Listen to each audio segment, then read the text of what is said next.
Anda kembali menyaksikan Lintas Bandua Sepekan.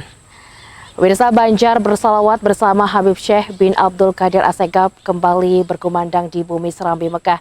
Kehadiran pelantun salawat asal kota Solo, Jawa Tengah tersebut disambut hangat warga kota Martapura dan sekitarnya yang memadati kawasan alun-alun Ratu Zaleha Martapura. Pemerintah Kabupaten Banjar kembali menggelar Banjar bersalawat bersama Habib Syekh bin Abdul Qadir Assegaf sebagai bagian dari rangkaian hari ulang tahun ke-79 Republik Indonesia dan hari jadi ke-74 Kabupaten Banjar. Kegiatan diawali dengan pembacaan ayat suci Al-Quran oleh Ustadz Rahmadi, peraih juara kedua kategori tilawah dewasa pada MTQ tingkat Provinsi Kalimantan Selatan di Kabupaten Tapin, dan dilanjutkan pembacaan doa oleh Ketua Rabitah Alawiyah DPC Martapura Banjarbaru Habib Idrus bin Abdullah Ali Idrus. Dalam sambutannya, Bupati Banjar Saidi Mansur menyampaikan terima kasih kepada Habib Syekh dan rombongan yang untuk kali ketiga mengisi kegiatan Banjar bersalawat. Ia berpesan kepada masyarakat yang berhadir agar selama kegiatan tetap menjaga kebersihan dan ketertiban, dan melalui silaturahmi Banjar bersalawat segala hajat dikabulkan Allah Subhanahu wa Ta'ala. Untuk kesekian kalinya tentunya wabil khusus kami ucapkan selamat datang kepada Habib Syekh beserta rombongan di kota Martapura di Kabupaten Banjar, yang mana setiap di hari jadi Kabupaten Banjar dan juga hari kemerdekaan kita di tiga tahun terakhir beliau memimpin Banjar bersalawat. Alhamdulillah tahun ini Sidin bisa ke Banjar memimpin kegiatan Banjar bersalawat yang ketiga kalinya. Kepada seluruh para jamaah, ulun berpesan untuk tertib, menjaga kebersihan. Kita ikuti majelis ini dengan baik, dan mudah-mudahan apa yang menjadi doa kita melalui silaturahmi Banjar bersalawat di hari jadi Kabupaten Banjar yang ke-74 ini diberikan kemudahan dan dikabulkan oleh Allah Subhanahu wa Ta'ala. Sementara itu, Habib Syekh tampil dengan lantunan salawat yang sudah akrab di telinga masyarakat sambil diselingi dengan syair yang membangkitkan nasionalisme cinta tanah air Indonesia. Penggemar Habib Syekh yang berjuluk Seher Mania pun antusias bersenandung bersama. Salah satu anggota Polres Banjar, Khairul Rasid, yang beruntung menjawab pertanyaan, berhasil mendapatkan hadiah umroh gratis. Hari ini kita mendapat berkah dari sholawat yang kita baca. Di jam 5 sore tadi kita melaksanakan pengajian di sini. Dan alhamdulillah, depan ini ada ujian dan itu kami mendapat ibadah umrah. Mudah-mudahan semuanya lancar dan memberi hadiah mendapat berkah dari Allah Subhanahu wa Ta'ala. Kita ikut sholawatan dari awal dengan hati mudah-mudahan Rasul mendengar sholawat kita, dan kata Habib Syekh tadi doa yang dicantumkan dalam hati akan dikabulkan. Alhamdulillah kita berdoa akhirnya dikabulkan. Tampak hadir Wabub Banjar Habib Idrus Al-Habsi, Ketua Tim Penggerak PKK Nurgita Tias, jajaran Forkopimda, Kepala SKPD, para habaib dan alim ulama. Ahmad Ramadhani, Banjar TV. Informasi selanjutnya, sebanyak 56 orang pembina pramuka dari beberapa wilayah di Indonesia, seperti dari Kalteng, Jawa Barat, Merauke, mengikuti kursus pelatih pembina pramuka tingkat dasar di Gedung Kuarda Kalsel, Jalan Mula Warman, Banjarmasin.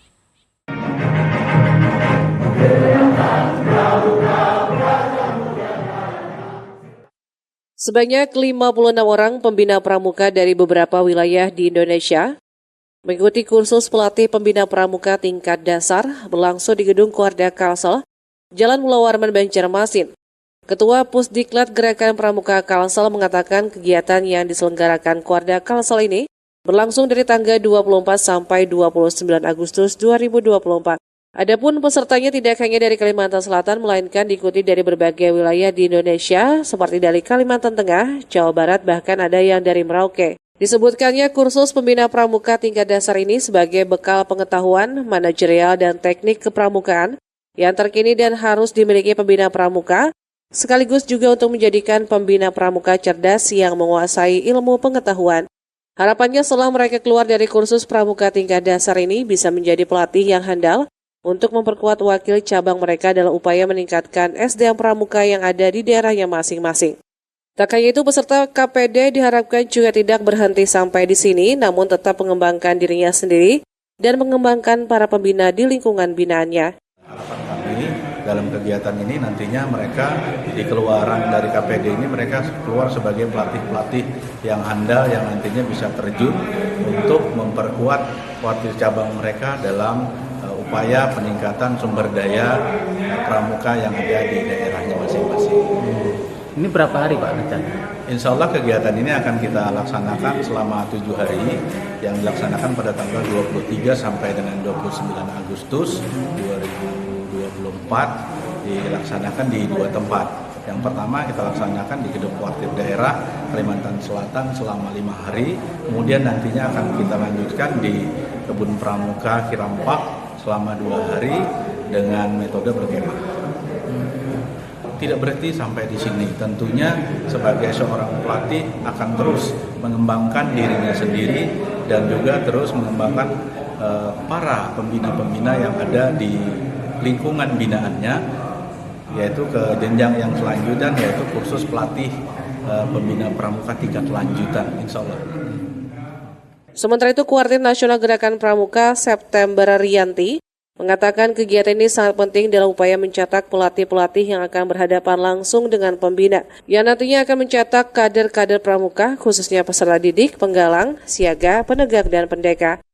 Oleh karenanya, kursus untuk pembina harus digencarkan secara berjenjang, mulai dari dasar, tingkat mahir, dan seterusnya, supaya dapat menciptakan wujud nyata dan kebijakan yang strategis para peserta pramuka. Kegiatan ini sangat baik dan sangat bermanfaat dalam upaya kita mencetak pelatih-pelatih yang akan nantinya berhadapan langsung dengan membina dengan pembina yang juga nanti akan mencetak kader-kader pramuka, khususnya peserta didik, siaga, penggalang, penegak, dan pendeka. Untuk KPD sendiri di sini nanti akan menghasilkan pelatih supaya mereka nanti bisa menjadi narasumber atau penyaji yang handal. Untuk itu syaratnya harus ikut kursus ini. Kami dari Kuartir Cabang Merauke, motivasi saya kenapa mau ikut kursus pelatih dasar di Kalimantan Selatan.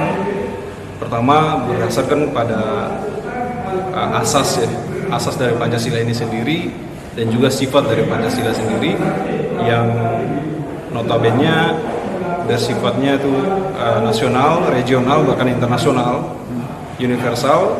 Jadi pada dasarnya kami semua sama. Selama kami tetap mengibarkan panji-panji pramuka dimanapun itu, kami tetap merasa adik dan kakak. Meskipun berbeda suku, ras, agama, termasuk kami yang dari Papua, kami rasa di sini kami menjadi saudara. Bagi anggota pramuka, menumbuh kembangkan anggota pramuka yang lebih baik di daerah kami nantinya sebagai calon pelatih untuk kaderisasi para pembina-pembina yang ada di Kuartir Cabang Merauke. Mohail Banjar TV. Pemirsa, sukses menerima mahasiswa baru di gelombang pertama. Universitas Islam Kalimantan Uniska Muhammad Arsyad Al-Banjari Banjarmasin kembali membuka PMB untuk gelombang kedua dengan jumlah pendaftar sebanyak 2.000 peserta. Jumlah ini mengalami tren kenaikan dari tahun sebelumnya yang didasari besarnya kepercayaan masyarakat terhadap Uniska.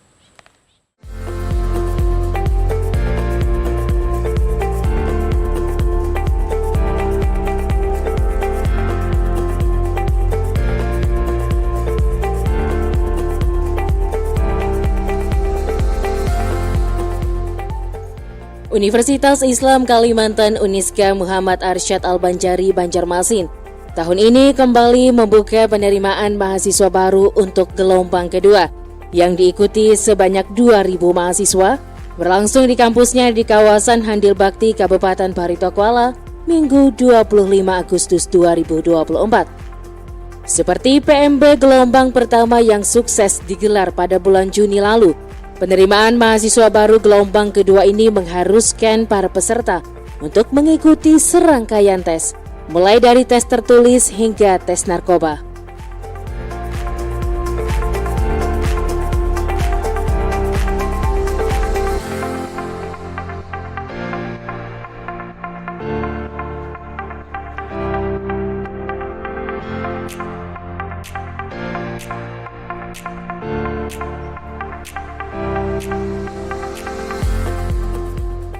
Menurut Rektor Uniska Profesor Abdul Malik, pihaknya bersyukur dengan hasil PMB pada tahun ini dengan besarnya kepercayaan dari masyarakat memilih Uniska untuk melanjutkan pendidikan ke jenjang yang lebih tinggi.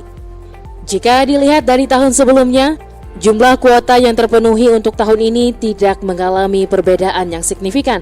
Dengan gelombang pertama terpenuhi sebanyak 62%, dan 48% sisanya terjadi di gelombang kedua.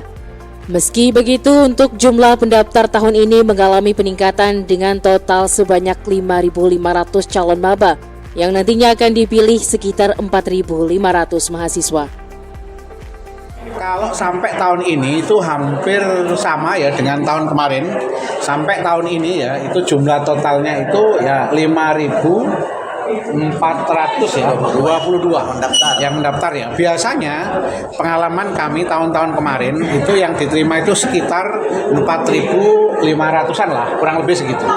Jadi ada beberapa persentase ya, itu wajar mungkin dia diterima di lain atau di mana. Nah, trendnya itu sekitar 4.500-an segitu.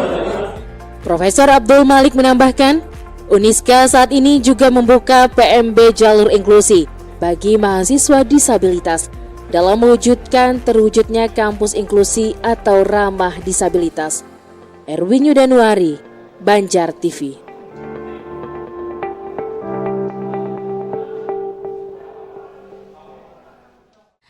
Informasi selanjutnya, pemirsa, Universitas Sari Mulia Banjarmasin melepas mahasiswa program studi sarjana farmasi untuk program MBKM Mandiri tahun akademik 2024-2025 yang akan melakukan magang ke PT Sari Gading Pusaka Kalimantan selama 2 bulan.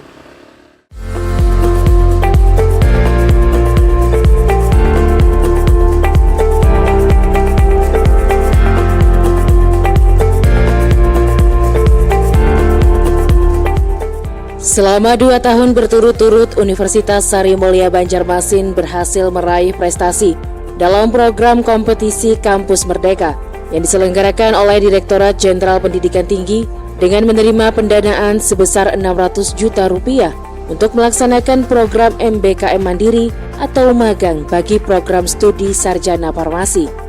Program MBKM Mandiri tahun akademik 2024-2025 mahasiswa Prodi Sarjana Farmasi Universitas Sari Mulia kali ini kembali memilih PT Sari Gading Pusaka Kalimantan sebagai lokasi magang yang diikuti sebanyak 14 mahasiswa dan dilepas langsung oleh Rektor Unisem diwakili Wakil Rektor 1, Dr. Dedi Madia, di aula kampusnya di Jalan Pramuka Banjarmasin, Kamis 29 Agustus 2024. Melalui program ini, mahasiswa diharapkan bisa menjadi pribadi yang kompeten, baik di bidang hard skill maupun soft skill, dengan mengimplementasikan ilmu yang diperoleh, serta mempelajari hal baru selama mengikuti kegiatan di luar kampus. Sehingga mahasiswa tidak hanya menjadi lulusan yang terampil, namun juga membawa manfaat bagi kampus dalam meningkatkan capaian nilai akreditasi. Dengan kerjasama yang telah dijalin bersama Dudi, serta lulusan yang memiliki daya saing dan siap terjun di masyarakat.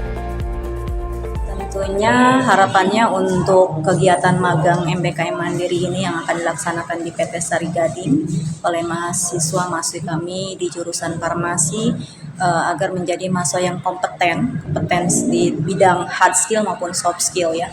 Jadi di pengetahuan dan teknologinya juga dia mampu untuk mengimplementasikan ilmu pengetahuan yang sudah diperoleh dan tentunya juga ada outcome yang dihasilkan berupa produk-produk ataupun juga hak kekayaan intelektual yang bisa diklaim dan juga disubmit ya ke Kementerian DJKI, dan ini juga menambah nilai kekayaan dari intelektual yang dimiliki oleh Universitas Harimulya, dan juga harapannya dari skill yang akan dimiliki oleh mahasiswa-mahasiswi kami tentunya keterampilan dalam hal mengimplementasikan dan mengoperasionalkan segala sesuatu yang mereka pelajari tentunya di PT Sari Gading, dan juga sifat-sifat seperti kerjasama ya, kemudian toleransi, kemudian juga tenggang rasa, dan juga sifat-sifat kolaboratif yang bisa menghasilkan luaran atau produk yang bernilai kompetitif dan juga bernilai komersial yang bisa dihasilkan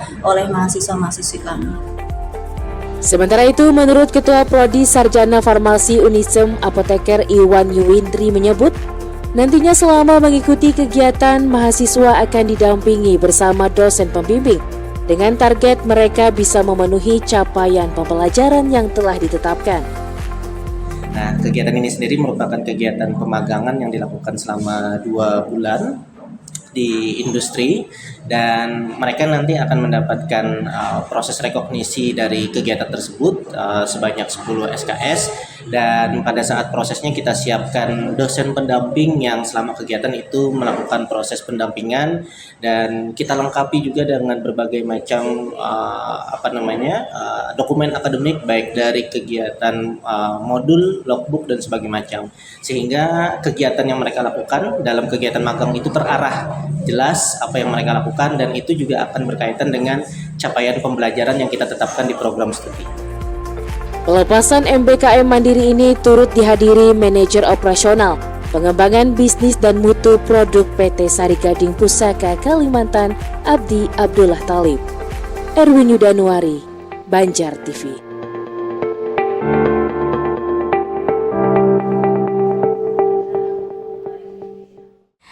Pemirsa, menutup kebersamaan kita kali ini, film produksi Lembaga Seni Budaya dan Olahraga Pimpinan Pusat Muhammadiyah terus diputar di semua wilayah, termasuk di Banjarmasin. Kali ini ratusan siswa SD Muhammadiyah 9 gelar nonton bareng film Cita-Citaku Setinggi Balon. SD Muhammadiyah 9 Banjarmasin tak ingin ketinggalan menyaksikan sebuah film anak yang berjudul Cita-Citaku Setinggi Balon, karya LSBO PP Muhammadiyah yang resmi di-launching di Kalimantan Selatan sepekan lalu. Dengan penuh antusias, ratusan siswa dari kelas 1 hingga 6 memadati aula serbaguna sekolah dalam rangka nonbar film tersebut Selasa 27 Agustus 2024. Karena siswa berjumlah lebih dari 500 orang, pemutaran film pun dibagi menjadi 3 sesi. Sesi pertama kelas 1 dan 2, sesi kedua kelas 3 dan 4, serta sesi terakhir diperuntukkan siswa kelas 5 dan 6. Spesialnya di sesi pertama tersebut turut hadir Ketua PWM Kalsel Profesor Rida Hanifizi dan Ketua LSBO Hesli Yunianto dan jajaran PCM Banjarmasin 7. Film yang memang dikhususkan anak-anak tersebut diharapkan memberi inspirasi kepada mereka untuk semangat belajar agar ke depan bisa menggapai cita-citanya, di samping membentuk karakter akhlakul karimah dan lebih umum kepada semua warga perserikatan, karena sedikitnya ada 4 film yang di-launching. Film-film seperti ini adalah produk dari Muhammadiyah yang memberi motivasi kepada seluruh kalangan Muhammadiyah. Kalau hari ini tadi filmnya Cita-Citaku Setinggi Balon, ini pangsa pasarnya khusus pada anak-anak sekolah dasar, ya sekolah menengah. Nanti ada lagi film yang untuk para generasi, judulnya 9 Putri Sejati. Nah, karena itu mungkin tingkat Aisyah, tingkat pemuda, ini semuanya memberi motivasi terhadap gerakan perserikatan. Sampai nanti di atasnya jejak 2 ulama. Nah, karena itu maka Muhammadiyah melalui Lembaga Seni Budaya dan Olahraga mengembangkan sekaligus memberi inspirasi dan semangat kepada seluruh warga Muhammadiyah, baik di tingkat SD sampai ke tingkat perguruan tinggi. Pesan kami dengan adanya tontonan ini, pertama anak-anak bisa memilah dan memilih antara tontonan yang positif dan mengandung negatif. Yang kedua, dari tontonan inilah mudah-mudahan tumbuh karakter anak yang baik sehingga dalam kehidupan sehari-hari bisa menjadi keteladanan. Kemudian dari film ini mudah-mudahan juga bisa menemukan semangat anak-anak kembali dalam belajar, dalam menuntut ilmu, bahwa kita memang harus mempunyai cita-cita setinggi-tingginya. Nah, dalam film ini kan dicontohkan setinggi balon. Harapan kita lebih daripada itu. Di kesempatan itu, Guru Besar UIN Antasari tersebut juga menuliskan sebuah kalimat motivasi untuk anak dan guru agar terus memiliki akhlak dan karakter dalam menjalani kehidupan sehari-hari. Bila kau kehilangan harta benda, berarti kau baru kehilangan sebagian dari apa yang kau miliki. Bila kau jatuh sakit, berarti kau sudah kehilangan separuh dari apa yang kau miliki. Tapi kalau kau kehilangan akhlak atau karakter, berarti kau kehilangan segala. Eko Anggoro, Banjar TV. Ya pemirsa, beragam informasi dan berita pilihan telah kami sajikan ke hadapan Anda di Lintas Bandung Sepekan edisi 1 September 2024. Kini tibanya saya beserta rekan kerja bertugas pamit undur diri dari hadapan Anda. Kami ucapkan terima kasih atas perhatian dan kebersamaan Anda. Akhir kata, wassalamualaikum warahmatullahi wabarakatuh.